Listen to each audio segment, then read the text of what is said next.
ప్రియమైన సహోదరీ సహోదరులకు ప్రభువు పేరిట వందనాలు. మీకు మీ కుటుంబానికి యేసుక్రీస్తు యొద్ద నుండి దీవెనలు ఆశీర్వాదములు మెండుగా కలుగునుగాక. మీలో కొంతమంది ఎంతో మంచి మనసుతో ఈ దీన పరిచర్యను బలపరుస్తున్నారు.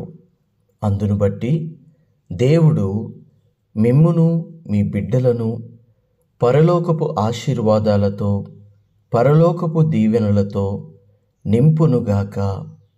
ఆమేన్. ఈరోజు యేసుక్రీస్తు యొద్ద నుండి మీకు బంగారు మాట, దేవుని వాగ్దానము. ఆదికాండము 15వ అధ్యాయము 1వ వచనము. ఇవి జరిగిన తరువాత యెహోవా వాక్కు అబ్రహామునకు దర్శనమందు వచ్చి, అబ్రామా, భయపడకుము, నేను నీకు కేడెము, నీ బహుమానము అత్యధికమగునని చెప్పెను.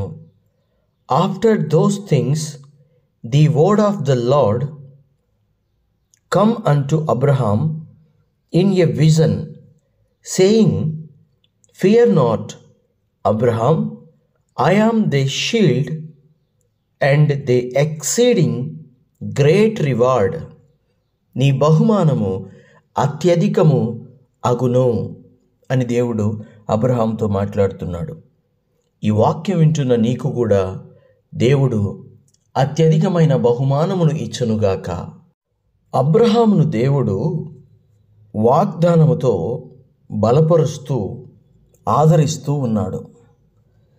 ఎందుకంటే అబ్రహాములో ఇంకా ఒక విషయం నెరవేరలేదు.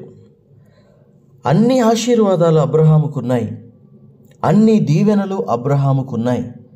కానీ ఒక్క ఆశీర్వాదం మాత్రం తన జీవితంలో కొదువుగానే కనబడుతోంది. ఆ ఆశీర్వాదం ఏమిటో ఇదే అధ్యాయము 2వ వచనములో నుండి చదువుకుంటూ ధ్యానం చేసుకుందాము. అందుకు అబ్రహాము, ప్రభువైన యెహోవా, నాకేమి ఇచ్చినను ఏమి?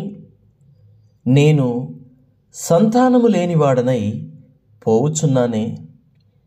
దమస్కు ఎలియాజరే నా ఇంటి ఆస్తికర్త యగును గదా అని అబ్రహాము దేవుడితో మాట్లాడుతున్నాడు. అబ్రహాము బాగా సంపాదించాడు. దేవుడు అబ్రహాముని బాగా దీవించాడు.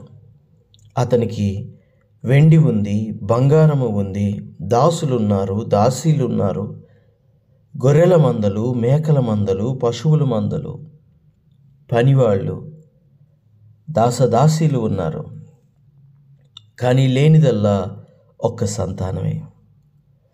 ఈ లోకంలో ఎన్ని ఆస్తిపాస్తులు ఉన్నా, ఎన్ని అంతస్తులు ఉన్నా గర్భఫలముతో సమానము కాదు అని ఇక్కడ అబ్రహాము మాటలో మనకి కనబడుతోంది.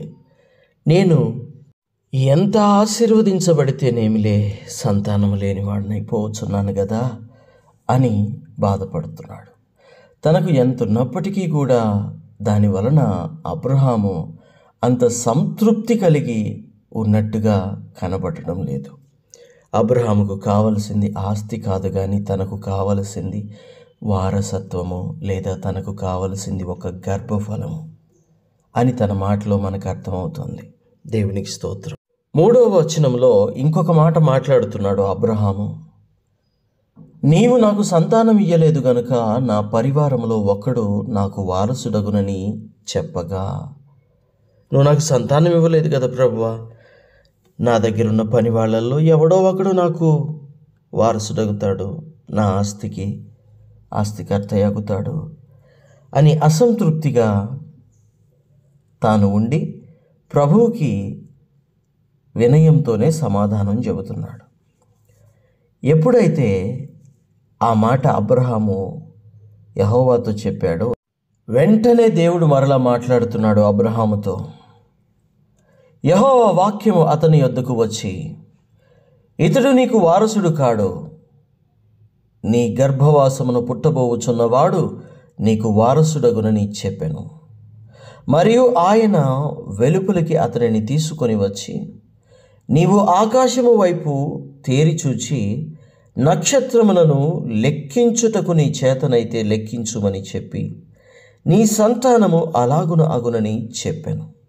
అతడు యెహోవాను నమ్మెను, ఆయన అది అతనికి నీతిగా ఎంచెను. దేవునికి స్తోత్రం. దేవుడు వెంటనే మాట్లాడాడు, నీ గర్భవాసమును పుట్టబోచున్నవాడే నీకు వారసుడగుతాడు, కానీ ఆ దమస్కు ఎలియాజరు నీకు వారసుడు కాడు. అంతేకాదు, నువ్వు రా, బయటికి రా, ఒక్కసారి నువ్వు నీ గుడారంలో నుంచి బయటికి రా, కన్నులెత్తి ఆకాశం వైపుకు చూడు, నక్షత్రాలు కనబడుతున్నాయి కదా, నీ చేతనైతే వాటిని లెక్కించగలవా? నీ సంతానము అలాగున అగుతుంది, లెక్కించలేనంత ఆకాశ నక్షత్రముల వలె నీ సంతానము అగుతుంది అని దేవుడు చెప్పినప్పుడు ఆ దేవుని మాట అబ్రహాము నమ్మాడు.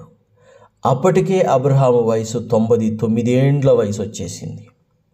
ఆ వయసులో సంతానం ఇస్తానంటే దేవుని మాటని అబ్రహాము నమ్ముతున్నాడంటే చిన్న విషయం కాదు, మామూలు విషయం కాదు. అందుకే అబ్రహాము విశ్వాసులకు తండ్రి అయ్యాడు.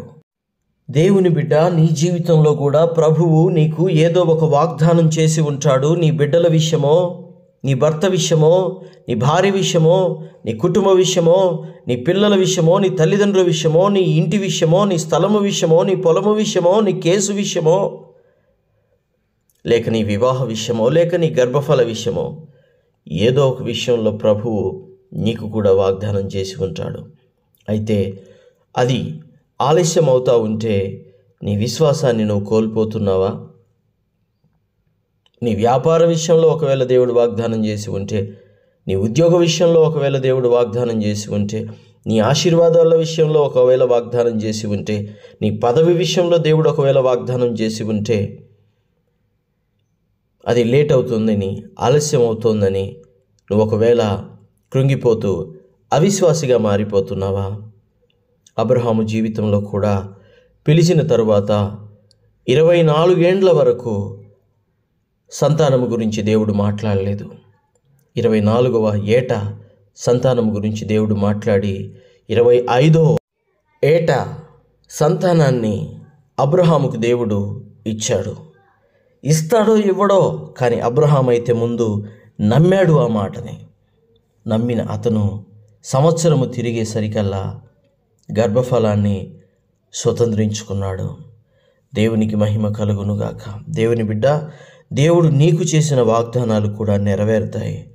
కొన్ని ఆలస్యం కావచ్చు, కొన్ని లేట్ అవుతూ ఉండొచ్చు, కొన్నిటికి ఎంత ప్రార్థించినా జవాబు రానట్టుగా ఉండొచ్చు, కానీ దేవుడు తప్పక నీకు ఇచ్చిన వాగ్దానాన్ని నెరవేరుస్తాడు. ఎలా చెప్పగలవు నువ్వు అని కానీ అన్నట్లయితే, ఆయన మాట ఇచ్చి తప్పుటకు నరుడు కాదు. అలా చెప్పగలను నేను. దేవుడు నా జీవితంలో కూడా అనేక వాగ్దానాలు చేశాడు, నెరవేర్చుకుంటూ వస్తున్నాడు. కొన్ని వాగ్దానాలు ఉన్నాయి, ఇంకా నెరవేర్చబడవలసి ఉన్నాయి. వాటిని నేను దేవుడు నెరవేరుస్తాడు అని నమ్ముచున్నాను, విశ్వసిస్తున్నాను. గనుక నేను మీకు చెప్పగలను. దేవునికి స్తోత్రం. అబ్రహాము జీవితమే మనకు ఒక మాదిరికరంగా ఉంది. అబ్రహాము దేవుణ్ణి మొట్టమొదటిసారి పిలుపుతోనే నమ్మాడు. నమ్మి వచ్చిన అబ్రహామును దేవుడు విడిచిపెట్టలేదు. సకల ఆశీర్వాదాలతో, సకల ఐశ్వర్యములతో అబ్రహామును దేవుడు దీవించాడు. చివరిగా తనకి సంతానాన్ని కూడా ఇస్తానని చెప్పి, అది ఆకాశ నక్షత్రముల వలె ఇస్తానని చెప్పి దేవుడు వాగ్దానం చేసి తర్వాత ఇస్సాకును అతనికి అనుగ్రహించాడు. దేవునికి మహిమ కలుగునుగాక. నీ జీవితంలో ఆలస్యం అవుతున్న ప్రతి కార్యము దేవుడు నెరవేర్చునుగాక. తప్పక నీవు నీ వాగ్దానాన్ని స్వతంత్రించుకొందువుగాక. Amen, amen, amen. ప్రార్థన.